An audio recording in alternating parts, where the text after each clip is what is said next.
At least for the moment, this is the last footage of Michael Jackson performing on stage.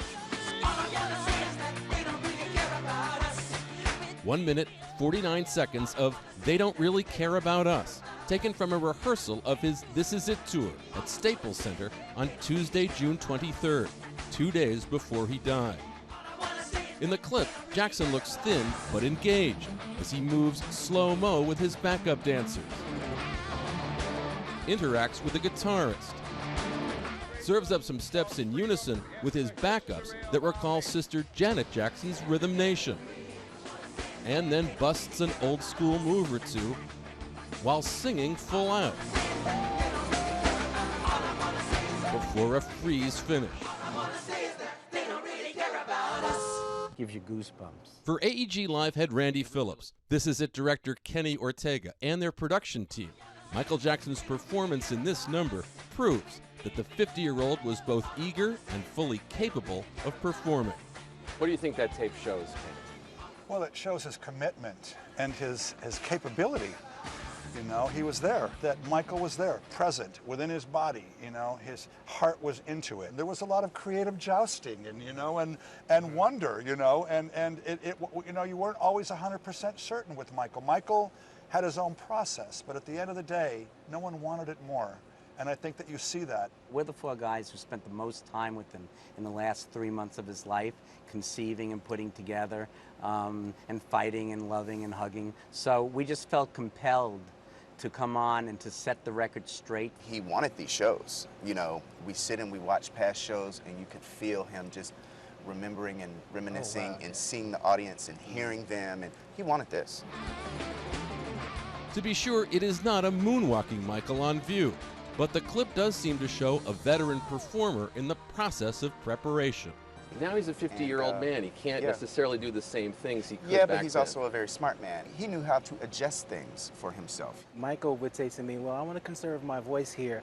As we all know, he's very competitive, and some things we would just throw at him, and he couldn't help himself. It just felt so good. He wanted to sing it. He would sing full out more than we wanted him to, actually. But he was building his voice back, and it was absolutely there.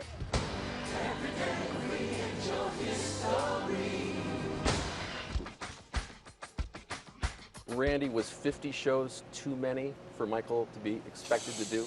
First of all, you're talking about 50 shows in one city, no travel, living in a beautiful estate outside of London. He was going to average 2¼ shows a week. He just wanted to make sure that they were responsibly spread out, that he had the time to recover and to come back, because he expelled so much physical and emotional energy. Earlier, says Phillips, Jackson's physical condition had been vetted by a doctor hired by the company that was insuring the shows. We were never privy to the actual medical report, other than the broker who got the insurance for us told us that other than a little hay fever, he had a clean bill of health. Phillips says his company resisted hiring Jackson's doctor, Conrad Murray, preferring to use doctors from London, where the shows were to take place. It has nothing to do with Conrad Murray, okay? It had to do with hiring a doctor, taking him out of his practice for $150,000 a month, paying for hotels, per diems, and travel. And Michael looked me in the eye. He said, look, this is the machine, pointing to his body. This is the machine that fuels this entire business, okay? I need a doctor 24/7. He's my doctor, okay? I'm comfortable with him. He's an incredible guy. He makes me feel good about myself. I want this doctor, okay? I'm doing everything you want me to do. I want this doctor. Chris, at that point, I said, you got the doctor. The elaborate stage once set up at Staples Center is gone, but Randy Phillips can still picture it. Stage went back where these chairs are, went back into there and stretched across the entire width of the arena. And then we had a massive high-definition video wall that covered the whole back of the arena. Do you ever feel like you missed any signs? Did you see any signs of needle marks or drug use or anything like that from Michael Jackson? No, my biggest concern with Michael is he wouldn't eat.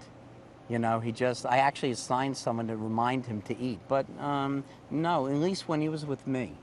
Okay, and maybe he was putting on his best foot because I was the investor and his partner and stuff like that. But no, his acuity was fine. He had great ideas. He was engaged. No sluggish, none of that kind of No, behavior that anyone no. who's been done what we've done Yeah. has seen over and over Yeah, again. no, I know. Believe me, I know a lot about drug use and I've had plenty And of performers, clients. absolutely, yeah. So no, I would not have stepped into this if I thought Michael was hooked on painkillers, all the things you're hearing about. Right. Now, when the toxicology report comes back and we see what he died of and all that, who knows? Maybe we all missed the signs. All four say their memories of working with Jackson on the show are indelible and that they will treasure those memories forever. He said to me, he was looking up at the stage, standing at my side, watching the cast rehearse, and he said, we've accomplished the dream. Hold for applause, slow umbrella fade out. I'm Chris Connolly for Nightline in Los Angeles.